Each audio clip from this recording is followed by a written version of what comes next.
नमस्कार बच्चों, मैं चंद्र उपाध्याय आप सभी का बहुत बहुत स्वागत एवं अभिनंदन करता हूं आपके ही अपने YouTube चैनल साइकोलॉजी वाले गुरुजी में। तो आज के क्लास में शोध प्रविधि से संबंधित जिस महत्वपूर्ण टॉपिक के बारे में आप लोगों को मैं पढ़ाने वाला हूं, उस टॉपिक का नाम है शोध प्रतिवेदन की तैयारी, और इसको इंग्लिश में बोलते हैं प्रिपरेशन ऑफ रिसर्च रिपोर्ट। तो आज की वीडियो में आपको मैं बताने वाला हूं कि आप जो है अपने शोध रिपोर्ट की तैयारी या शोध रिपोर्ट कैसे आप बना सकते हैं, इसमें क्या क्या स्टेप शामिल होते हैं, इन सभी के बारे में आपको डिटेल में बताने वाला हूं। इसलिए कि वीडियो आप लास्ट तक ज़रूर वॉच कीजिएगा, तभी आपको कॉन्सेप्ट क्लियर होगा। और हाँ, अगर आप चैनल पर नए हो तो चैनल को सब्सक्राइब जरूर कर दीजिएगा, क्योंकि इस चैनल पर साइकोलॉजी से रिलेटेड इसी प्रकार के कंटेंट मैं प्रोवाइड कराता रहता हूँ। तो चलिए आज के क्लास को शुरू करते हैं। सबसे पहले मैं आपको समझाता हूं कि शोध रिपोर्ट या जिसको हिंदी में कहते हैं शोध प्रतिवेदन, ये होता क्या है। तो देखिए, जब एक शोधकर्ता अपने शोध को यानी कि रिसर्च को पूरा कंप्लीट कर लेता है, ठीक है, उसके बाद क्या है, उसको शोध रिपोर्ट शोध प्रतिवेदन तैयार करना होता है, यानी कि शोध रिपोर्ट उसको तैयार करना होता है। तो फिर शोध रिपोर्ट होता क्या है, तो देखिए, शोध प्रतिवेदन एक औपचारिक लिखित दस्तावेज है, ठीक है। तो ये जो शोध प्रतिवेदन होता है, एक तरह से क्या है, ये फॉर्मली और लिखित दस्तावेज की तरह है, ठीक है। शोध आपने कर लिया, शोधकर्ता ने शोध कर सब कर लिया, तो उसको क्या है, सभी चीज़ों को, जैसे कि शोध समस्या क्या था, उपकल्पना क्या था, कौन सी विधियाँ अपनाया, डाटा कलेक्शन कैसे हुआ, निष्कर्ष क्या हुआ, परिणाम क्या हुआ, व्याख्या क्या हुआ, तो उसको एक सिस्टमेटिक तरीके से एक जहाँ दस्तावेजीकरण किया जाता है या एक जहाँ उसको लिखा जाता है, ठीक है। तो उसी को हम कहते हैं शोध प्रतिवेदन कहते हैं। इसमें देखिए क्या है, जिसमें किसी शोध कार्य के निष्कर्ष, यानी कि जो आपने शोध किया उससे क्या निष्कर्ष प्राप्त हुए, वो फैक्ट, किन फैक्ट के आधार पे आपका शोध जो है आपने पूरा किया है, कंप्लीट किया है, और विश्लेषण, आपने शोध का जब आपने एनालिसिस किया है, डाटा कलेक्शन के आधार पर जब उसका परिणाम निकाला है, ठीक है, तो वो क्या है, इन सभी को जब सिस्टमेटिक तरीके से या व्यवस्थित तरीके से हम प्रस्तुत करते हैं, तो उसे हम क्या कहते हैं, शोध प्रतिवेदन कहते हैं या रिसर्च रिपोर्ट कहते हैं। देखिए, यह शोध प्रक्रिया में जो विधियां प्रयुक्त हुई हैं, यानी कि जब रिसर्चर यानी शोधकर्ता ने अपने शोध में किन किन विधियों का प्रयोग किया है वो, और उससे कौन से परिणाम प्राप्त हुए हैं और उससे क्या परिणाम प्राप्त हुए हैं, इन सभी का विस्तृत विवरण क्या होता है, शोध प्रतिवेदन में पूरा होता है, रिसर्च रिपोर्ट में पूरा होता है।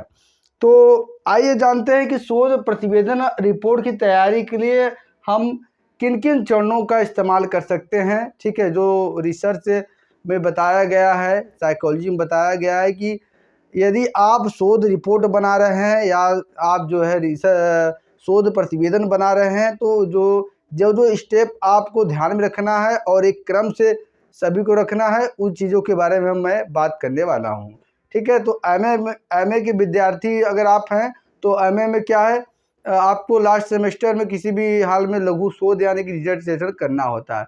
तो डिसर्टेशन में भी आपको जो है दस्तावेजीकरण करना पड़ता है, शोध प्रतिवेदन बनाना पड़ता है। तो आप यहाँ से सीख सकते हैं कि कैसे आप जो है अपने अपने शोध का शोध प्रतिवेदन तैयार करेंगे।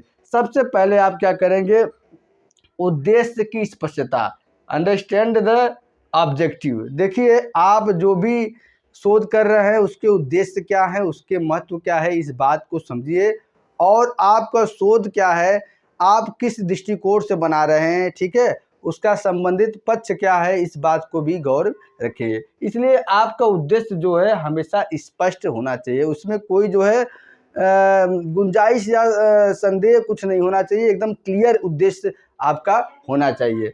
तो उद्देश्य की स्पष्टता, ये क्या है, आपका पहला चरण है, ये आपको समझना। दूसरा क्या है, डेटा संग्रहण यानी कि डाटा कलेक्शन। अब देखिए, डेटा संग्रह में दो तरीके से आप क्या है, दो तरीके के स्रोत होते हैं जिनसे आप डाटा प्राप्त करते हैं। प्राथमिक स्रोत क्या होता है, जो विधियां हैं साइकोलॉजी में बताई गई हैं, जैसे सर्वेक्षण विधि के माध्यम से आप डाटा कलेक्ट करते हैं, साक्षात्कार विधि के माध्यम से डाटा कलेक्ट करते हैं, या फिर एक्सपेरिमेंट मेथड यानी जिसको प्रयोग विधि कहते हैं, इसको अपना के क्या है डाटा कलेक्ट करते हैं। तो अगर इन विधियों से आपने डाटा कलेक्ट किया है, तो इसको प्राथमिक स्रोत यानी कि प्राइमरी सोर्स बोला जाता है। दूसरा है द्वितीयक शोध, जिसको हम सेकेंडरी सोर्स बोलते हैं। इसमें क्या है, आपने अपने शोध को करने के लिए विभिन्न पुस्तकों की सहायता ली है, शोध पत्र जो रिसर्च जर्नल प्रकाशित होते हैं उनकी सहायता ली है, रिपोर्ट्स जो पब्लिश होते हैं, और कुछ मैटर क्या है इंटरनेट के माध्यम से भी आपने प्राप्त किया है। तो इस प्रकार के सभी तरीकों को इस्तेमाल करके जब आप शोध करते हैं तो ये कौन सा शोध हो जाएगा, ये द्वितीयक शोध कहा जाएगा। ठीक है, अब जो तीसरा मेन हेडिंग है, आप जो है दस्तावेजीकरण कैसे करेंगे, आप कैसे लिखित रूप देंगे अपने शोध को, इसको आप जो है समझिए। तो तीसरा हमने हेडिंग यहाँ पे लिया है, प्रतिवेदन का ढांचा तैयार करें, यानी कि रिपोर्ट का ढांचा कैसे किया जाता है, कैसे आप जो है जो डिसर्टेशन करते हैं या लघु शोध करते हैं तो उसको कैसे आप एक क्रम से जो है पूरा उसको आप लिखेंगे। तो सबसे पहले आपका शीर्षक पृष्ठ होता है, जिसको हम टाइटल पेज कहते हैं। तो टाइटल पेज पे क्या होगा, आपके जो प्रतिवेदन का नाम, ठीक है, यानी कि जो भी आपका समस्या है रिसर्च का उसका नाम, लेखक का नाम, ठीक है, लेखक का नाम मतलब लिखने वाले, आपका नाम और तारीख, समय क्या होता है, ये आपको मेन पृष्ठ पे जो है दर्शाना होता है। दूसरा क्या है, बी सारांश। आप दूसरे हेडिंग में आपको सारांश देना होता है, समरी आपके रिसर्च का देना होता है। तो इसको क्या करना होता है, इसमें शोध का संक्षेप में आप परिचय देंगे, शोध का उद्देश्य बताएंगे, शोध की विधियां बताएंगे, और शोध से जो जो निष्कर्ष प्राप्त हुए हैं उसको आप क्या है एक समरी के रूप में आप दूसरे हेडिंग में बताने वाले हैं। तीसरा है सी, जिसको अनुक्रमणिका बोलते हैं। अनुक्रमणिका में क्या होता है कि इसमें सभी खंडों और उपखंडों की सूची होती है। ठीक है, आगे आपने जो जो रिसर्च में किया है, ठीक है, उसकी सभी सूची होती है कि ये जो है परिणाम मैंने जो है पेज नंबर 61 से 63 तक है, और ये परिचय यहाँ से 51 से 55 तक है। ये सब जैसे आप अपना किताब खोलते हैं तो किताब के पहले पेज पे दिया रहता है, पूरे चैप्टर का नाम दिया रहता है और पृष्ठ संख्या दिया रहता है। तो उसी को आप मान सकते हैं अनुक्रमणिका। रिसर्च में अनुक्रमणिका इसको बोला जाता है। इसमें मतलब सभी खंड और उपखंडों की पूरी आप सूची बनाएंगे। ठीक है, कौन मतलब किस पेज पे क्या है, आप पूरा इसका एक पूरा सूची बना के उसको आप दर्शाएंगे। डी में चौथा हेडिंग है परिचय। अब यहाँ से परिचय यानी कि इंट्रोडक्शन आपका शुरू होगा। आपका जो शोध विषय है, जो रिसर्च आपका सब्जेक्ट है, जिस टॉपिक पे आपका शोध है, उसकी पृष्ठभूमि, background of research problem, background of your research problem. ठीक है, शोध विषय की पृष्ठभूमि क्या है, समस्या का विवरण आपको डिटेल में देना होगा, और उस सोच समस्या के उद्देश्य क्या है, किस लिए हम सोच समस्या कर रहे हैं, किन उद्देश्य को हम ध्यान में रख के सोच समस्या कर रहे हैं, ये दर्शाएंगे। फिर उसका महत्व, इम्पोर्टेंस क्या है सोच समस्या का, ये भी आपको दर्शाना होगा। ई मतलब अगला हेडिंग है समीक्षा। इस समीक्षा को क्या कहा जाता है, रिव्यू ऑफ लिटरेचर। तो इसमें क्या होता है कि आप पूर्व में हुए शोध कार्यों का विश्लेषण, यानी कि जो जो आपने रिसर्च करने के पहले, अपने समस्या को तैयार करने के पहले, उससे रिलेटेड जो भी पूर्व में शोध कार्य हुए हैं उनको आपने अच्छे से पढ़ा होगा, उनको विश्लेषण किया होगा, तो उसके बारे में भी आपको क्या है जिक्र करना होगा समीक्षा के अंतर्गत। ठीक है, फिर अगली हेडिंग आ जाती है कार्य प्रणाली, या इसको शोध विधि आप कर सकते हैं। तो इसमें क्या हम दर्शाते हैं, शोध के दौरान अपनाई गई जो विधियां हैं उनके बारे में आपको डिटेल में, जैसे मान लीजिए आपने अपनाया है साक्षात्कार विधि, तो साक्षात्कार विधि क्या होता है, अर्थ, परिभाषा, विशेषताएं, उसके जो है प्रकार कितने होते हैं, ठीक है, ये पूरा आपको डिटेल में देना होगा। जिन जिन विधियों का इस्तेमाल किया है सभी विधियों के बारे में आपको डिटेल में बताना होगा। उसके बाद जी है परिणाम। परिणाम आप दर्शाएंगे, परिणाम में क्या दर्शाएंगे, आपकी प्राप्त आंकड़ों और तथ्यों का विवरण। आपने जो आंकड़े आपको प्राप्त हुए हैं, ठीक है, और जिन फैक्ट के आधार पे आपको आंकड़े प्राप्त हुए हैं उस सभी को क्या है आप जो है उनका विश्लेषण करेंगे, या उनका पूरा विवरण आप जो है परिणाम वाले हेडिंग में उसको पूरा दर्शाएंगे। अब अगली हेडिंग आ जाती है चर्चा, या इसको आप कह सकते हैं व्याख्या। ठीक है, इसको इंग्लिश में कहते हैं डिस्कशन। इसमें आप क्या करेंगे, परिणामों की व्याख्या, जो परिणाम प्राप्त हुए हैं तो वो कैसे प्राप्त हुए हैं उनका पूरा व्याख्या आप अच्छे से करेंगे। ठीक है, और उनके प्रभाव क्या है, उनके प्रभाव के बारे में भी आप यहाँ पे जिक्र करेंगे, ये बात ध्यान रखिएगा। फिर उसके बाद अगली हेडिंग आता है निष्कर्ष। निष्कर्ष में आप कंक्लूजन में क्या करेंगे, शोध का सार। ठीक है, शोध का सार मतलब शोध को संक्षेप रूप में आप जो है उनका उसके बारे में बताइए, और आने वाले लोगों के लिए जो इस टॉपिक से संबंधित क्या है रिसर्च करना सकते हैं, उनके लिए क्या सुझाव है या क्या सिफारिशें हैं, ठीक है, उसको भी आपको क्या है डिस्कस वाले सेक्शन में दर्शाना होगा। अब अगला आ जाता है, अगले पेज पे क्या आपका होगा संदर्भ सूची, जिसको हम रेफरेंस लिस्ट कहते हैं। इसमें आपने उपयोग किए गए स्रोतों की सूची आपको दर्शानी है, यानी कि आपने अपने रिसर्च को पूरा करने के लिए जिन जिन माध्यमों का सहायता लिया है उसके बारे में पूरा डिटेल बताना होगा। जैसे हमने आपको यहाँ बताया था कि डेटा संग्रहण यानी कि डाटा कलेक्शन करने के लिए आपने जिन जिन स्रोतों का इस्तेमाल किया, जैसे प्राथमिक स्रोत में हमने बताया था कि सर्वेक्षण, साक्षात्कार या प्रयोग हो गया। अद्वितीय स्रोत में किन पुस्तकों का, शोध पत्र का या रिपोर्ट्स का या इंटरनेट का, जिसका भी आपने जो है सहायता लिया है, इसको पूरा क्या है संदर्भ सूची में आपको दर्शाना होगा। ठीक है। अब परिशिष्ट क्या है, तो परिशिष्ट में आपको ये सबसे लास्ट वाले पेज पे है। इसमें क्या होगा, इसमें आपको जो है आपका जो शोध है उससे रिलेटेड कोई आंकड़ा हो उसको आप दर्शाना है, चार्ट कोई हो, ठीक है, उसको दर्शाना है, या तो प्रश्नावली हो, आपके शोध से रिलेटेड कोई प्रश्नावली है तो उसको भी आपको ऐड करना है। यानी कि परिशिष्ट में अतिरिक्त जानकारी आपको ऐड करना होता है। तो इतना देखिए, आप प्रतिवेदन का ढांचा तैयार ऐसे करेंगे, इन स्टेपों का इस्तेमाल करके आप एक अच्छा सा अपना जो है रिसर्च रिपोर्ट तैयार कर सकते हैं। ठीक है, इन्हीं हेडिंग के अंतर्गत आपको पूरा आपका डिजर्टेशन तैयार होगा और यही क्रम इसका है। आगे इसमें और भी हेडिंग है, ठीक है, उसको भी मैं आपको बता देता हूँ। चौथा क्या है, डेटा का विश्लेषण और व्याख्या।